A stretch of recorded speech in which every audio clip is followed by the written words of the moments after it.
waktu mantel ngelayang, pocong yang manggil. Kikikan kayak gitu tuh jelas banget, udah kayak apa ya? Udah kayak paduan suara saling ini. Saut-sautan. Iya, nah, makanya disebut pocong keliling itu. Ya si Rinhard kan jadi pocongnya itu disalak ya. Nggak disalak sebelum kayak diusir, disalak nggak diterima. Kita nyari 7 malam. Tetap percaya ridho orang tuamu, doa restu orang tuamu, kemampuan dirimu, dan penyertaan Tuhan, hidupmu pasti akan tenang terkendali.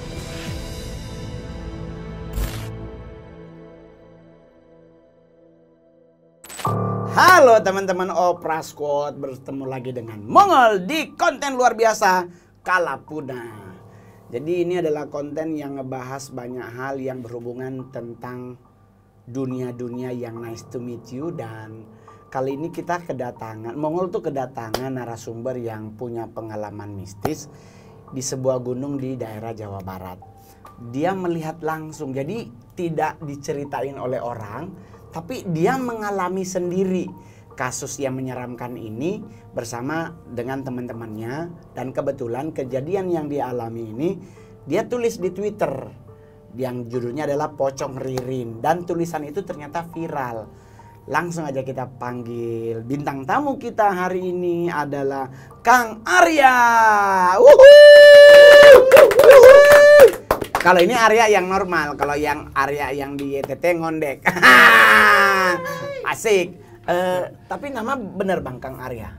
Panggilan. Panggilan, nama aslinya Sinta? Rangga. Oh, Rangga. Rangga. Oh, kok Rangga jadi Arya ya, jauh Arya banget itu ya? bapak aku. Oh, namanya bapak lu dikasih ke lu?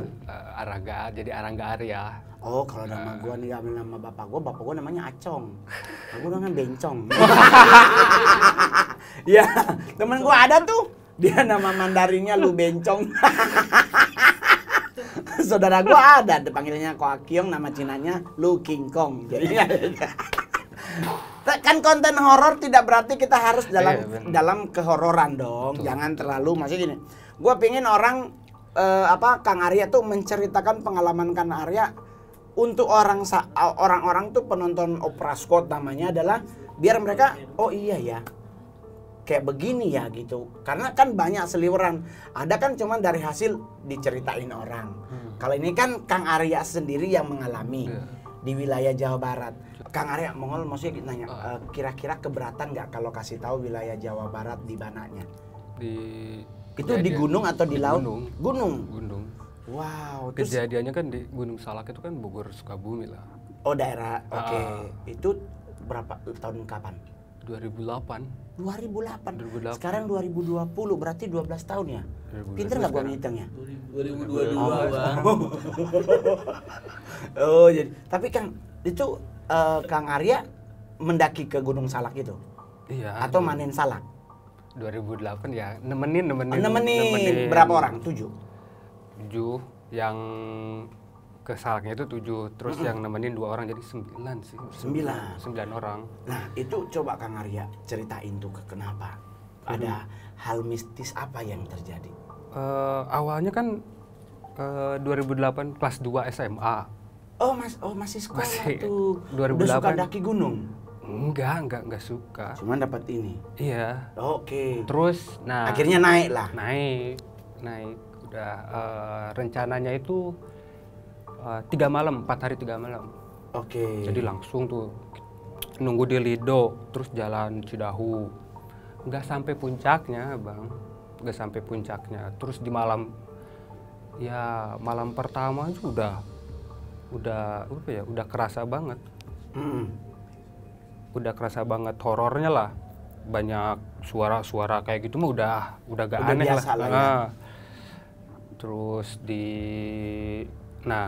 kan tugasnya yang nganterin tuh kalau ada yang mau ke air gitu, kita yang nganterin kan ke sungai ya, gitu. Ke sungainya yang dibawa. Nah pas di malam pertama itu kita mau nganter tuh ada kan cowok tuh yang mau ini, mereka penakut kan, ya udah kita anterin. Pas kita mau pas mau ke sungai itu ada apa ya, cekikikan kayak gitu tuh jelas banget, udah kayak apa ya, udah kayak paduan suara saling ini. Saut-sautan. Iya, udah ada suara cekikan apa udah, tapi bodo amat lah gitu kan. Nah pas ada suara apa yang berantem gitu, malah suara pedang gitu, kayak Oh, kayak trang, beradu trang. pedang Iya, gitu. pedang gitu. Yang satu balik lagi ke tenda. Ke tenda. Lu Iya. tetap nemenin. Yang satu lagi kan kasihan. Iya, Arya, betul. gua anterin. Ya udah dianterin. Nah, pas abis dari sungai, Temen yang itu nggak takut atau dia nggak denger? kita bertiga itu denger semuanya. Cuman Oke. yang satu, Udah kabur duluan ke tenda. yang satu kan bener-bener pengen Pengen dia, buang oke. hajat lah gitu. Oke. Terus bagaimana tuh sampai bisa ada kejadian pocong Ririn? Nah itu pas malam ketiga sebetulnya. Oh, jadi malam pertama tuh cuman ada yang menyerupai, udah bunyi pedang-pedang Iya. beradu gitu, terus malam Di ketiga di malam kedua itu, nah mantelnya si, ada namanya Ririn kan, mantelnya itu hilang. Ah. Sebelumnya itu kita lihat itu mantel ngelayang. Jadi kita main apa sih, main Gaple. game gitu. Ah, ah. Karena udah apa pas di apa sih kayak truth and dare kayak gitulah. Oh iya betul. Ah. Betul. True apa sih? Truth order. Tur order ya gitu. Dare. Truth apa itu? Tuh. Mohon maaf ya, bahasa Inggris gua nggak nyampe. Kalau gua dulu Sama. kalau oh sama ya. Sama, ya, nggak Ya bisa. Allah, gua kursusnya Citayam nggak nyampe. Gua dulu kalau ke gunung tuh nggak main truth or itu. Itulah. Gua mainnya tuh dulu mainnya apa namanya? Serigala. Ah. Yang nanti kita Yang tutup yang mata botol siapa, diputer iya. itu loh, Ah. Bang Momo. Oh oke. Yang botol diputer itu, terus pas ditanya itu si Ririn, pas nanya ke Ririn, Ririn lu paling takut apa sih hal yang lu takutin? Ririn tuh bilang kayak gini, hal yang gua takutin tuh gua jadi hantu, terus gua nakutin lu semua kayak gitu. Nah, terus Siapa yang lu mau takutin? Arya katanya gitu kan. Dia pada ketawa-ketawa, di situ kan bercanda-bercanda. Nah karena udah malam, udah tuh beres pada masuk ke tenda. Nyariin mantel gak ada, kita cari gak ada. Udah masuk ke tenda. Kita kan masuk ke tendanya belakangan kan. Pas udah naburin garam segala macem, kita mau masuk ke tenda, ngelayang tuh. Awalnya gue pikir ini penampakan apa gitu. Bang, itu penampakan apa tuh? Apa kayak kuntilanak? Soalnya apa sih, ngelayang gitu, ngelilingin ini. tenda. Iya, tendanya kan ada 3 nih. Ngelilingin aja di ngelayang Di gitu. itunya di ituan tenda itu. Ngelayang gitu. Wah, itu mah mantel gitu. Bang, ambil. Jangan diambil, itu lagi dipakai sama penjaga salak. Udah masuk aja, biarin aja katanya gitu. Nah, di malam ketiga baru tuh. Di malam ketiganya itu kan ngumpul lagi di ada api unggun gitu. Terus karena perpisahan. Ya, karena besok udah mau turun. Nanti kita naik gunung lagi ke sini. Nah, emang waktu malam ketiga itu dingin, bener-bener dingin banget lah. Nah, kita kan masih ngumpul. Nah, si Ririn itu masuk ke tenda. Bentar, Ririn mau ngambil dulu mantel, dingin. Waktu itu gue pakai jaket tebel lah. Nah, Ririn masuk ke tenda, ngambil mantel. Awalnya kan kirain bercanda kan. Tolong kayak gitu awalnya. Ririnnya teriak. Itu kan tenda nggak ditutupin ya? Iya, nggak diseletingin gitu. Kirain mah ya Bercanda. Tolong nih, lepasin. Jadi dia tuh kayak apa sih? Kayak kepanasan gitu. Panas. Ya awalnya kan satu orang yang kenapa? Ini bukain. Susah dibukanya. Nah, jadi ya semuanya datang lah ke tenda. Ririn yang awalnya masih bisa Ngomong. Iya bisa, tolongin dong. Sini jadi ngamuk, tenda hancur bang. Tenda hancur, ngamuk. Wah. Susah dilepasin, susah. Yang mantelnya itu susah Mantel dilepas. itunya. Dia kayak ngelepasin, pengen. Dia pengen lepas, cuman nggak mampu nggak ngelepas. bisa, nggak bisa. Terus bisa lepas akhirnya bagaimana? Nggak lepas di situ. Nggak lepas.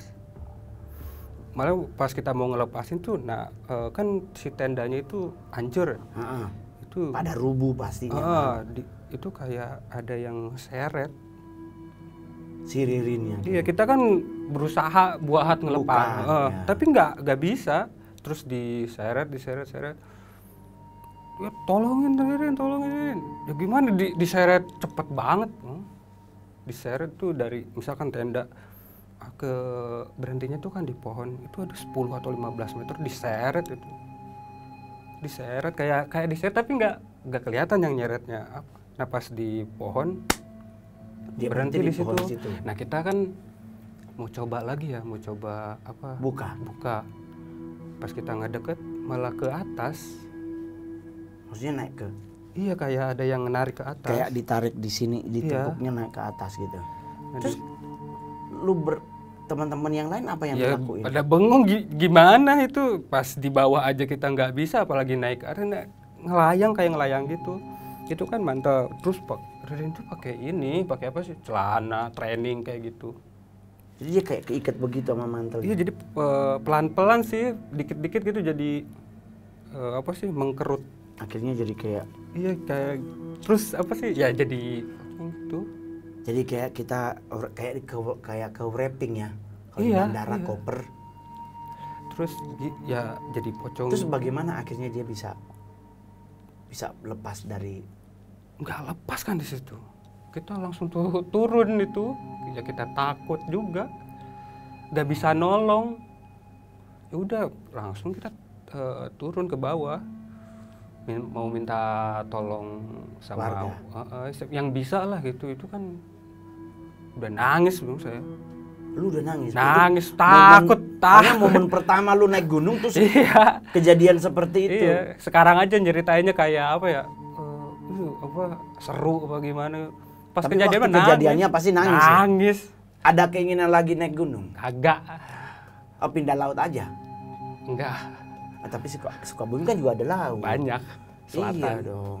Kan maksudnya gak mau ke gunung tuh kayak trauma gitu. Terus gimana tuh kelanjutannya tentang Ririn itu akhirnya? Iya, terus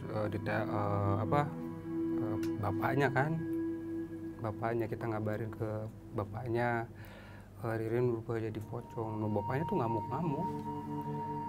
Bapaknya ngamuk dari Jakarta tuh langsung ke Sukabumi. Akhirnya siapa yang nemenin si bapaknya? Gua. Lu lagi ke atas? Iya. Kamu tahu katanya. Iya, ditunjukin jalannya. Tuh, ditunjukin pas ke Salak itu baru turun gitu kan, udah kesini lagi. Ya udah ngos-ngosan lagi dong, naik lagi. Itu kan pagi tuh, sore sih ke Salaknya sore. Terus ya kayak ritual gitu bang.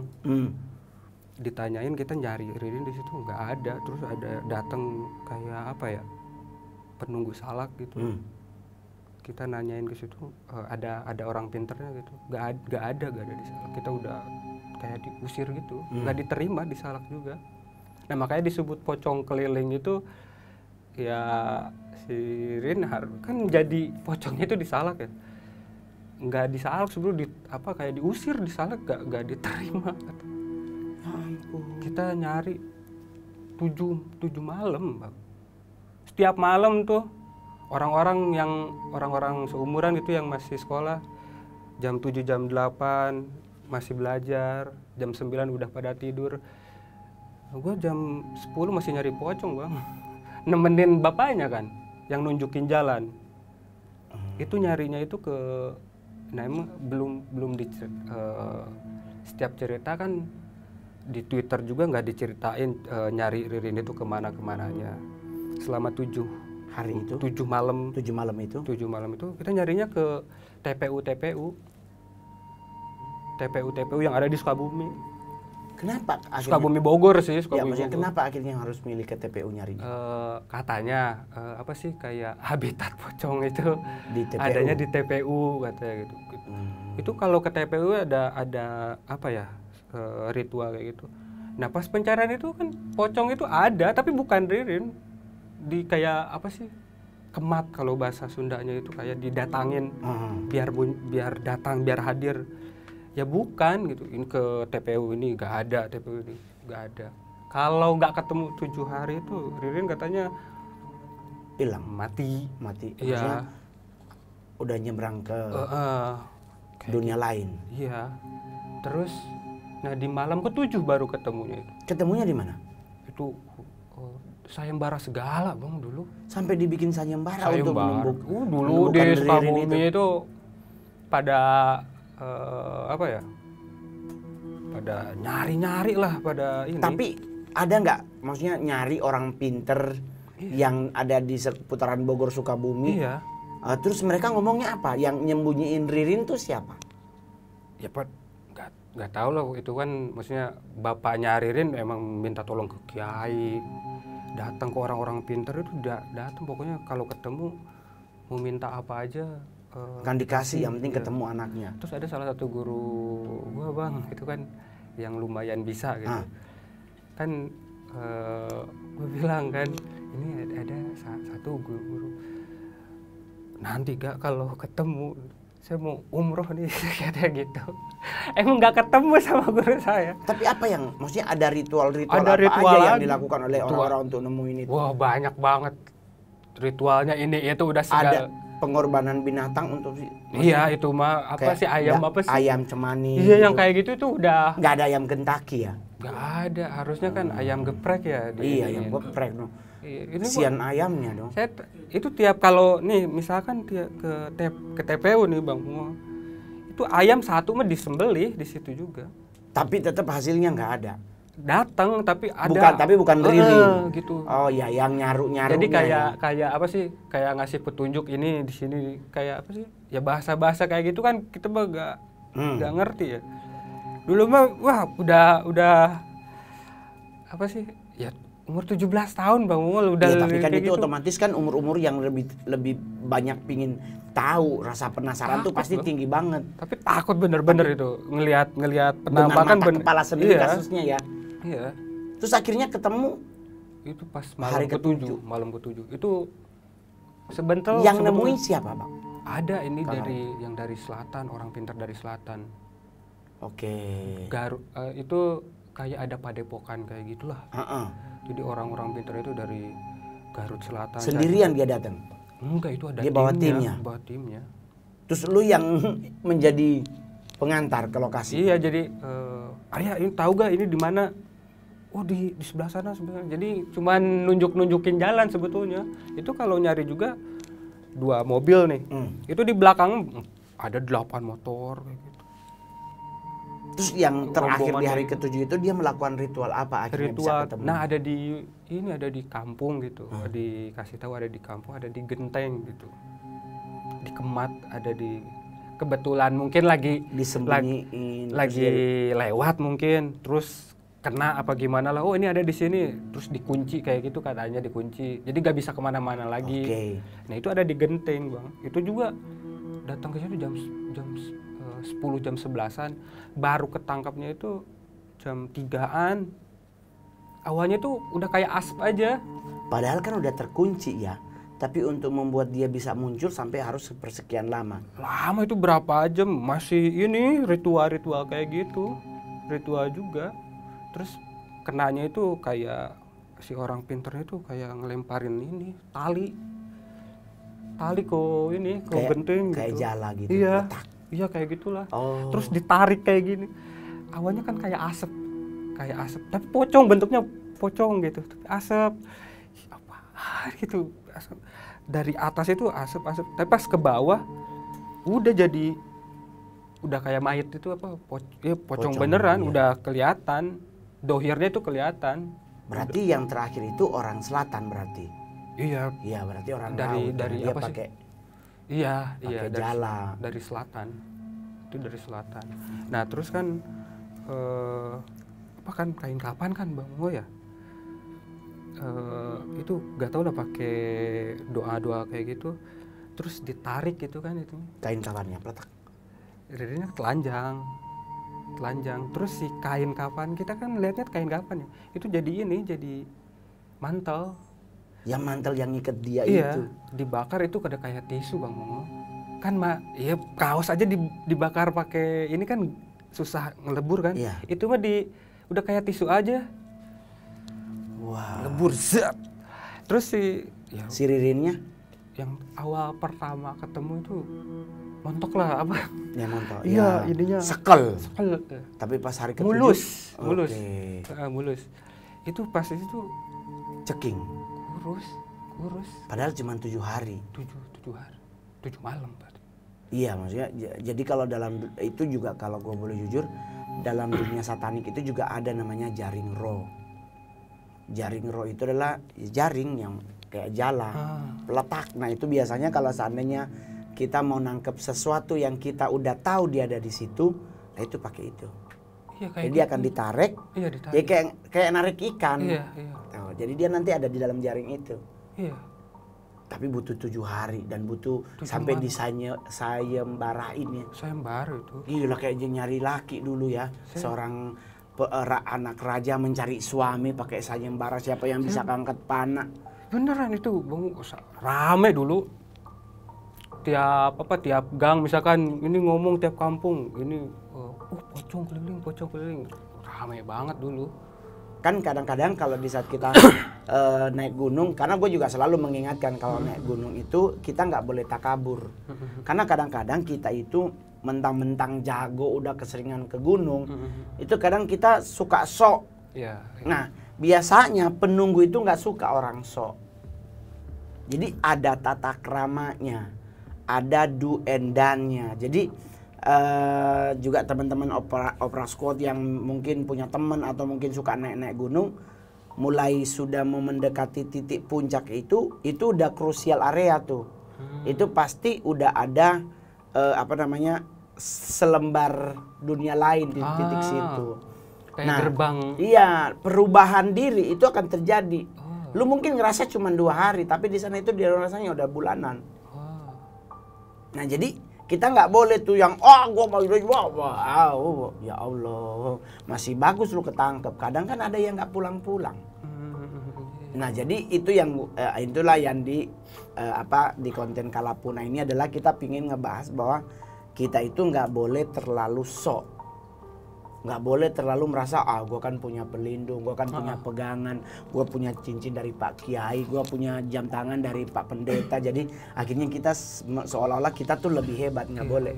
Takabur itu salah satu hal yang paling diharamkan di saat kita jangankan gunung, di laut aja juga kita kalau sombong Kan kerajaan iblis. Iya, jadi nggak boleh sembarangan yang gue mah biasa, gue mah jago berenang. Enggak. Ya, benar. Orang di kasus cetek,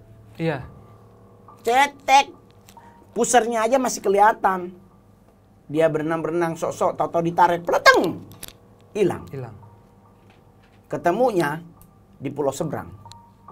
Boleh bayangkan, kan nggak mungkin paus datang narik kaki lo. Jadi itu yang harus kita harus, maksudnya mendingan kita low profile. Benar.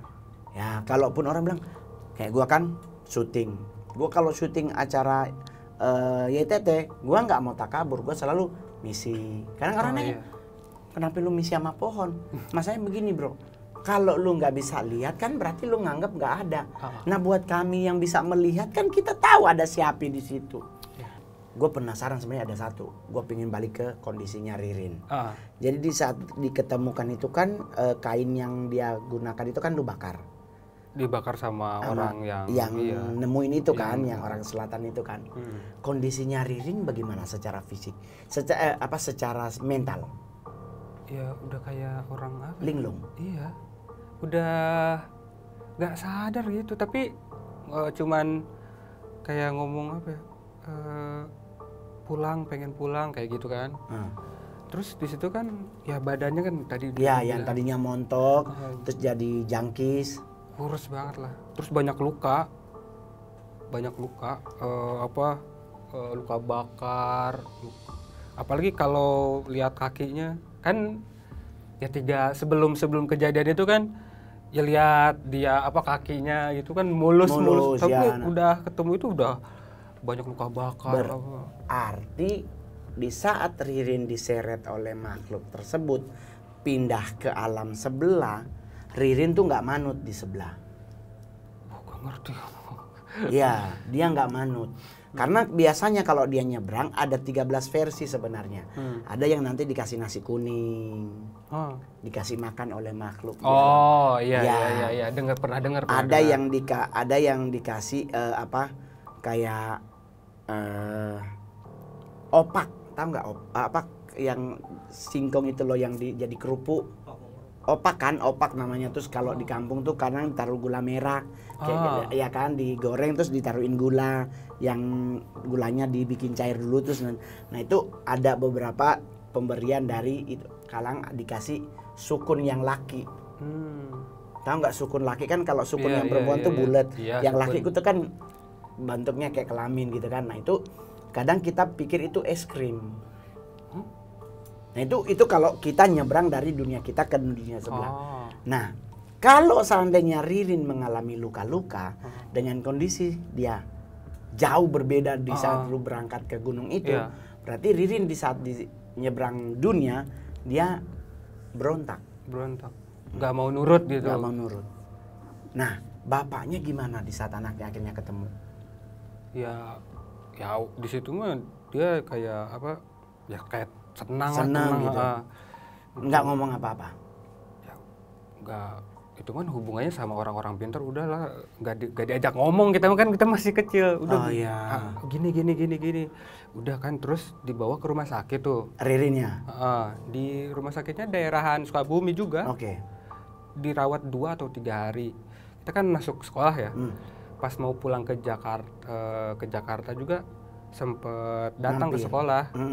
Arya ini mau pulang, ini ngasih uang, ngasih uang gitu. Nih buat jajan gitu. Nah udah kan pulang. Terus awalnya kan dipikir itu udah beres kan. Oh si Ririn jadi pocong, terus udah ketemu, udah aman, selesai ya. Udah kan. Ternyata belum tuh. Nah kan pulang ke Jakarta kan. Terus di beberapa minggu kemudian ditelepon sama Ririn, Arya sama abang gak jengukin Ririn kayak gitu. Yang lain udah jengukin, Arya doang sama abang yang belum. Oh iya nanti. Itu kan masih sekolah, gak tahu Jakarta kan dulu. Nah terus ada bapaknya telepon, bapaknya Ririn, ini nomor siapa bapaknya? Ya Arya, nanti ke sini ya. Nanti diongkosin gini. Udah tuh datang ke Jakarta. Ya kayak gitu kan, apa sih, kayak orang linglung, diajak ngomong itu bapaknya Ririn. Makasih udah datang ya. Udah gitu kayak ya gimana kabar? Kayak suka ngebleng. Jadi gimana apa sih?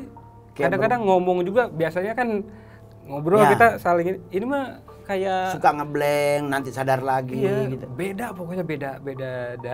dari sebelumnya. Terus Arya, gue mau nanya buat lu nih, kan lu kasusnya lu yang ngalamin kan. Ini kan kalau anaknya terjadi seperti itu, apakah mungkin bapaknya juga terlibat dalam dunia pesugihan? Nah, kan datang ke Jakarta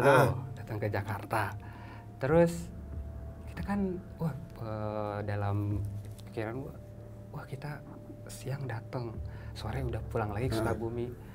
Nah pas datang itu udah sore tuh, kita mau pamit pulang, nggak boleh pulang sama dia, nanti aja kata gitu kan. Terus kita berapa jam udah sore lah, jam 5 atau jam mau aram ke maghrib. Rin kita pulang ya. Gak boleh pulang, kalau abang mau pulang aja, Arya mau udah di sini nginep aja katanya gitu kan. Si abang beneran pulang, gua ditinggal. Kepaksa, jadi ya udah ngikutin aja. Terus kan ibunya, udah Arya nginep aja semalam nggak apa-apa, nanti dianterin ke Sukabumi. Iya bu, nurut aja kan. Ririn mau istirahat, tidur duluan ya. Oh iya, dia ke atas kan di lantai 2. Nah disiapin kamar itu, karena TV gede kan, ada TV gede gitu. Oh udah gak punya TV bang, di rumah. Jadi pengennya nonton Nonton. TV. Iya, udah di depan TV aja, ke ibu sama bapak ngomong, udah Pak, Arya di sini aja tidurnya sambil nonton TV. Oh ya udah gak apa-apa, dikasih selimut gitu. Nah kan ada kontaknya, yang punya kontak itu ada namanya Laras. Laras pertamanya SMS, Arya lu beneran di rumahnya Ririn? Iya gitu kan. Terus dia telepon, Arya, si Ririn kan masih jadi ini suka jadi pocong lagi. Hah, gimana? Ya kan gue pernah nemenin tidur, terus dia berubah lagi jadi pocong. Oh udah gue mau tidur gitu. Gue dulu jangan nakutin. Nah udah telepon itu kan masih ngobrol sama bapak. Nah bapak itu ngobrol panjang lah sama bapaknya Ririn. Ya, sebenarnya Arya gini, nggak boleh ada yang pakai mantel itu, nggak boleh. Nah, ya itu kesalahan saya katanya. Saya punya perjanjian gini. Kita kan anak kecil ya, diajak ngobrol sama bapak-bapak bahasanya yang nggak nyampe gaib kayak gitu ya, cuman iya pak kayak gitu doang. Jadi ini Ririn nggak sengaja bawa mantel itu. Iya, itu pergi ke gunung. Mantel bapak kan itu, nggak boleh. Terus bapak bilang kayak gini, untung yang pakai Ririn, coba kalau yang pakai Arya, bisa jadi Arya jadi babi ngepet. Kok babi kalau Ririn berubah jadi pocong? Iya katanya, beda orang beda ini, mau jadi babi mau jadi monyet, jadi monyet pokoknya yang iya. Ternyata Ririn ini karena bapaknya juga melakukan hal yang kayak gitulah katanya. Kalau beda orang tuh pasti beda-beda. Kalau seandainya gua yang make jadi Lee Min Ho berarti gua. Siapa tahu kan? Wow.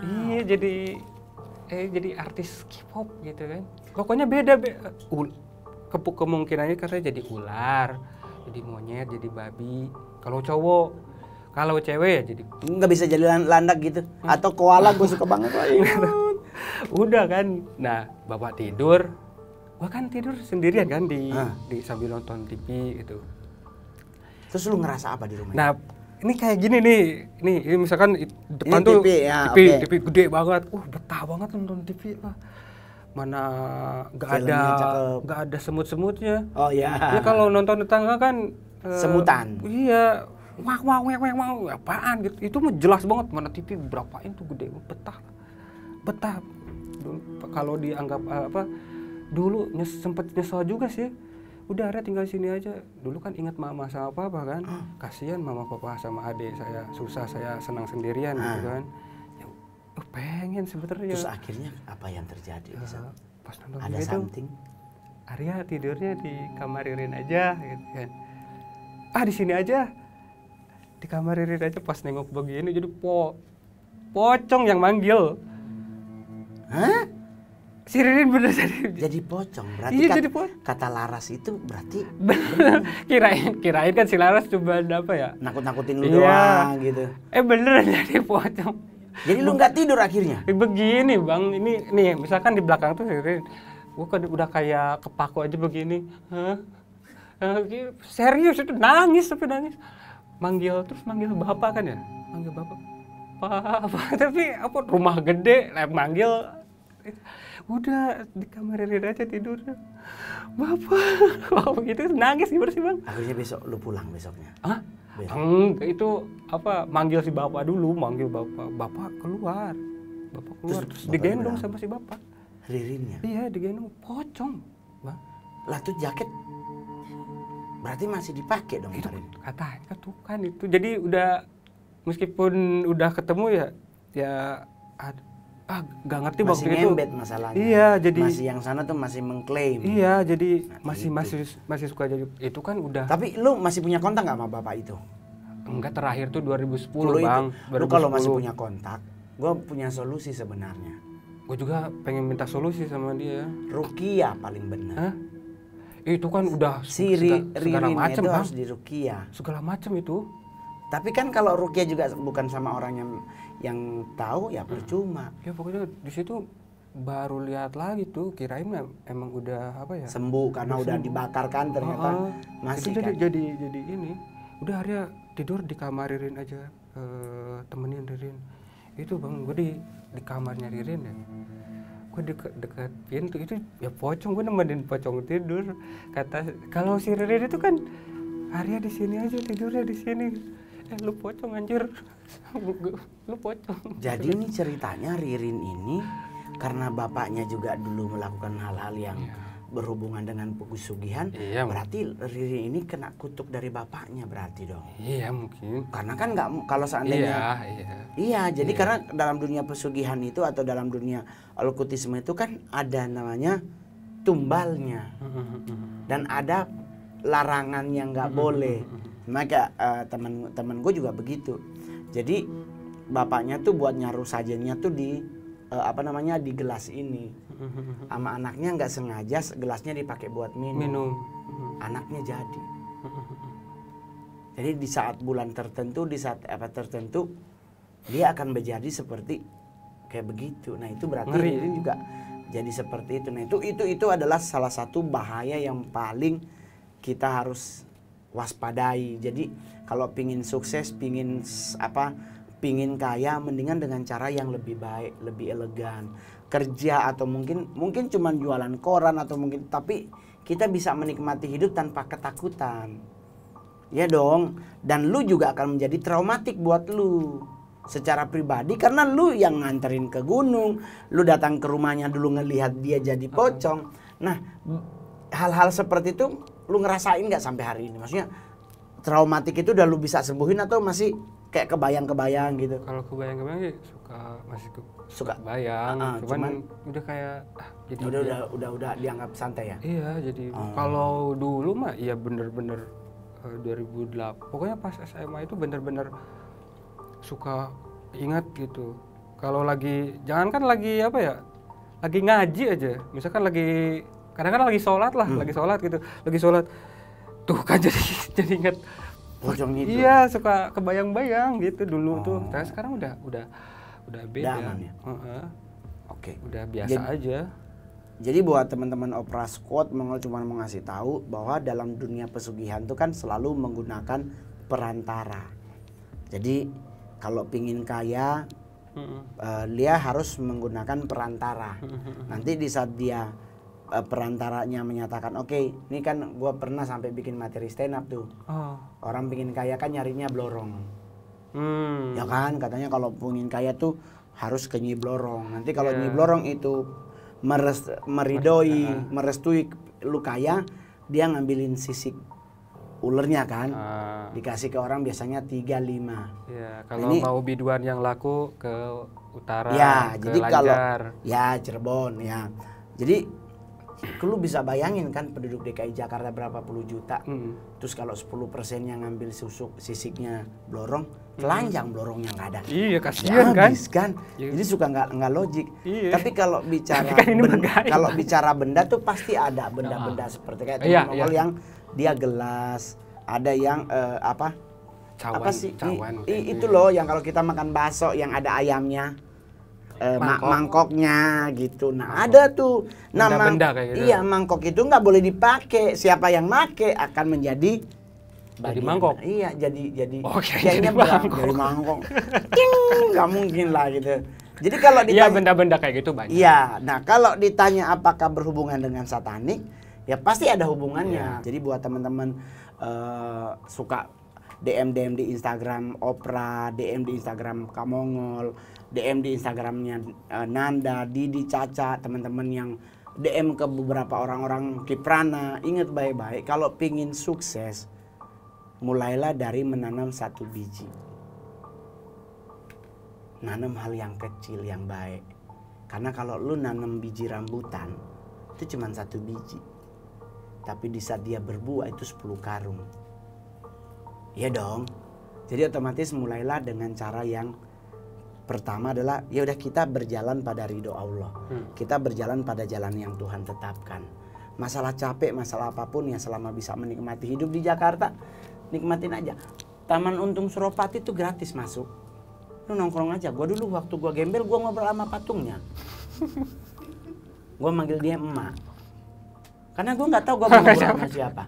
Patungnya, iya gua kalau dulu lagi maksudnya gini, Jujur di saat itu gue ditinggal oleh banyak orang dan gue harus benar-benar gue harus survive. Gue nggak punya temen curhat, karena kalau gue curhat ke temen gue ngomongnya cuma setengah kalimat, dia ngomelnya 7 hari.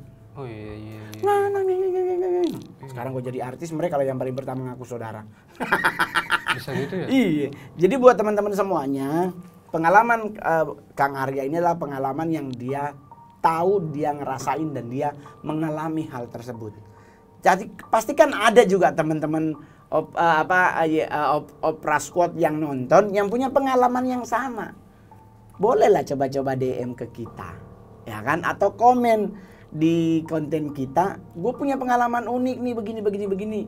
Nanti kita akan hubungi dan kita akan ngobrol bersama di sini dengan Mongol di Kalapuna. Oke, buat teman-teman jangan lupa tetap percaya ridho orang tuamu, doa restu orang tuamu, kemampuan dirimu dan penyertaan Tuhan, hidupmu pasti akan aman terkendali. So, jangan lupa subscribe, like, share, komen, dan lonceng. Dadah, kita ketemu lagi di konten selanjutnya. Kalapuna, love you baby.